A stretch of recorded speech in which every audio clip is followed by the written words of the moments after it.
दोस्तों आज के इस वीडियो में बात करने वाला हूं एमएमटी वेबसाइट या एप्लीकेशन से अगर आपने फ्लाइट टिकट बुक किया था और उसे बाय चांस कैंसिल करना चाहते हैं तो कितना दिन पहले कैंसिल कर सकते हैं, कितना देर पहले कैंसिल कर सकते हैं, क्या चार्जेस कटेंगे।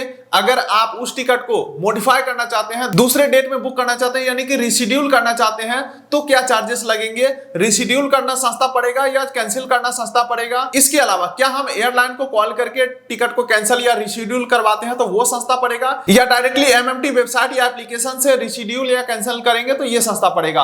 सब कुछ जानेंगे आज के इस वीडियो में। कुछ वेबसाइट का भी सहारा मैं लेने वाला हूं और कुछ मेरा एक्चुअल एक्सपीरियंस भी होने वाला है जो कि रिसेंटली हमने फेस किया था, तब जाकर के ये मैं वीडियोस बना रहा हूं। देखिए दोस्तों ऐसे मजा नहीं आ रहा है, चलते हैं डेस्कटॉप के स्क्रीन के ऊपर और लाइव प्रूफ के साथ मैं बात करता हूं वेबसाइट के ऊपर चल के। इसके लिए एमएमटी ऑफिशियल वेबसाइट को मैं ओपन कर लेता हूं। अब यहाँ पे कैंसिलेशन चार्जेस जानने का पहला तरीका यह है कि जो टिकट आपने बुक किया है सेम टिकट आप दोबारा से सर्च करो यहाँ पे, क्योंकि तभी पता चलेगा कि बुकिंग करते समय कैंसिलेशन चार्जेस हमें क्या दिखाया गया था। तो वो तो हमें याद नहीं है जब हम बुक किए थे, तो दोबारा से उसी पेज के ऊपर आने के लिए सेम फ्लाइट को हमने सर्च किया है और सेम फ्लाइट को आपको ओपन कर लेना है। मान के चलिए स्पाइसजेट का ये फ्लाइट है जो पटना से न्यू दिल्ली जाता है, इसमें हमारा टिकट बुक किया हुआ है। तो इसका कैंसिलेशन चार्जेस जानने के लिए व्यू प्राइस के ऊपर जैसे ही हम क्लिक करेंगे तो यहाँ पे देख लीजिए डैशबोर्ड खुल के आ चुका है अलग अलग कैटेगरी का, जहां पे देख लीजिए 4 कैटेगरी में बुकिंग का ऑप्शन दिखाया जा रहा है। सबसे पहला है स्पाइस सेवर, दूसरा है फेयर बाय एमएमटी और स्पाइस फ्लेक्स और अगला है स्पाइस मैक्स। तो इसमें ज्यादातर लोग जो है वो सेवर कैटेगरी में बुक करते हैं। तो मैं मान के चलता हूं आपने सेवर कैटेगरी में टिकट बुक किया हुआ था, तो अब आप कैंसिल करेंगे तो कितना चार्जेस लगेगा वो यहीं पे लिखा हुआ है। तो यहाँ पे आप देख सकते हैं क्लियरली मेंशन है कैंसिलेशन फीस स्टार्टेड 2950 रुपए up to 4 day before departure, यानी कि फ्लाइट उड़ने का जो समय है वो 4 दिन से ज्यादा बचा हुआ है, तब आप टिकट कैंसिल करते हैं तो 2950 रुपया चार्जेस कटेगा। उसके बाद जो अमाउंट बचेगा वो आपको वापस किया जाएगा। मैं मान के चलता हूं अगर आपका टिकट 5058 रुपए का था जिसमें 4 दिन से ज्यादा बचा हुआ है और टिकट को कैंसिल करना चाहते हैं और समय 4 दिन से ज्यादा बचा हुआ है, तो आपका 2950 रुपया काट करके 2108 रुपया वापस किया जाएगा। हालांकि मोटा मोटी अमाउंट यही रहने वाला है, थोड़ा बहुत अगर जीएसटी वगैरह काटे तो यहाँ पे 2000 आप मान के चलो। चलिए इसके बाद यहाँ पे दूसरा केसेस ये है कि कुछ लोग सोचेंगे कि भाई कैंसिल करूंगा ज्यादा चार्जेस लगेगा, इससे अच्छा मैं रीशेड्यूल करवा लेता हूं, यानी कि इस टिकट को मॉडिफाई करके अगले किसी डेट में करवा लेता हूं, चाहे डेस्टिनेशन में चेंज करवा लेता हूं, दिल्ली से पटना था तो पटना से दिल्ली में करवा लेता हूं। तो ऐसी सिचुएशन में आपको कितना चार्जेस देना पड़ सकता है एक बार ये भी कंपेयर कर लेते हैं। इसके लिए भी यहाँ पे देख लीजिए क्लियरली मेंशन है date changes fee started eight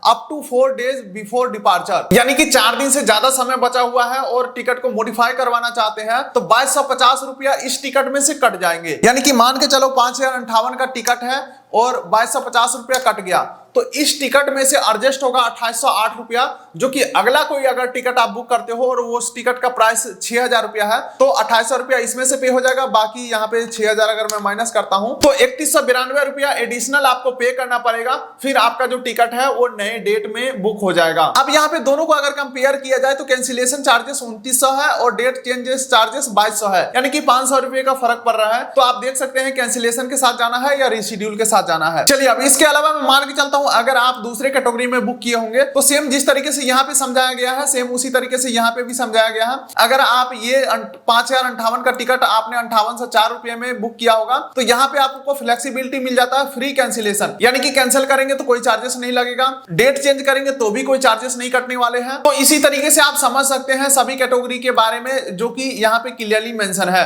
ठीक है, चलिए अब मैं पर्सनल एक्सपीरियंस के बेसिस पे मैं आपको बताता हूँ कि क्या एमएमटी से मॉडिफाई करना या डेट चेंज करना सस्ता रहेगा या डायरेक्टली एयरलाइन को कॉल करके मॉडिफाई या डेट चेंज करना सस्ता रहेगा। देखिए दोस्तों मेरे साथ भी ऐसा सिचुएशन हो गया था कुछ दिन पहले, जो कि टिकट हमने क्लियर ट्रिप से बुक किया हुआ था और वहां पे सेम इसी प्रकार के काफी हेवी चार्जेस देना पड़ रहा था। तो हमने डायरेक्टली एयरलाइन से बात किया तो उन्होंने बोला कि डेट चेंजेस का चार्जेस 250 रुपया प्लस जीएसटी लगेगा अगर आप हमसे डेट चेंज करवाते हैं तो, और टिकट डायरेक्टली आपको मेल के थ्रू मिल जाएगा ऑफिशियल एयरलाइन के ईमेल के थ्रू। उसके बाद अगर आप कैंसिल करवाना चाहते हैं तो 500 रुपया चार्जेस कटेंगे और जो पैसा है वो डायरेक्टली आपके खाते में भेज दिया जाएगा, ना कि क्लियर ट्रिप के थ्रू आपके अकाउंट में जाएगा। क्लियर ट्रिप के थ्रू अगर अकाउंट में जा रहा है तो पैसा क्लियर ट्रिप आपको कुछ देगा ही नहीं। तो मैं मान के चलता हूं सभी एप्लीकेशन का फंडा कुछ इसी प्रकार से होता है कि उनके एप्लीकेशन या उनके वेबसाइट से अगर आप कैंसिल करते हैं तो भारी भरकम एक्स्ट्रा चार्जेस आपको देना पड़ता है, जिस वजह से रिशेड्यूल या कैंसिलेशन के ऊपर ज्यादा वैल्यू आपको नहीं मिल पाता है। तो मेरे सजेशन से एक बार आप जिस भी एयरलाइन का टिकट है उस एयरलाइन को टोल फ्री नंबर के ऊपर कॉल करो, आपको वो बेस्ट सजेशन दे पाएंगे कि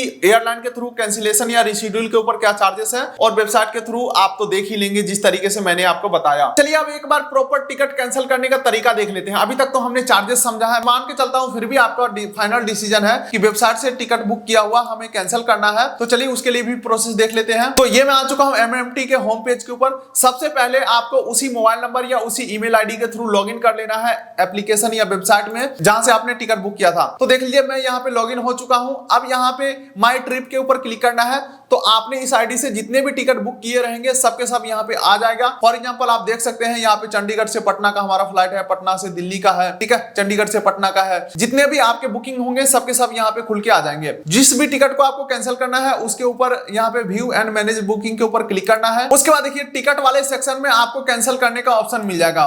फॉर एग्जांपल देख लीजिए डाउनलोड ई टिकट का ऑप्शन है, ईमेल ई टिकट ऑप्शन है और डाउनलोड इनवॉइस का ऑप्शन है। सबमिट रिक्वेस्ट के ऑप्शन में देखेंगे या आप टिकट वाले ऑप्शन के ऊपर देखेंगे तो कैंसिलेशन का आपको ऑप्शन दिख जाएगा। मेरे केसेस में क्या है कि ये जो ट्रिप है ये कंप्लीट हो चुका है तो मैं इसे कैंसिल नहीं कर सकता हूं, लेकिन रिक्वेस्ट आप यहीं से रेज कर सकते हैं और उसके बाद चाहे तो कस्टमर केयर से बात करके भी इस टिकट को कैंसिल कर सकते हैं। तो कुछ यही रहने वाला है complete process flight ticket cancellation के ऊपर, और रिफंड के बारे में हमने आपको बता दिया, रिशेड्यूल के बारे में भी हमने कवर कर लिया है। तो चैनल पर नए होंगे जरूर सब्सक्राइब कर लीजिएगा ताकि मिलेंगे अगले किसी वीडियो में। तब तक के लिए नमस्कार।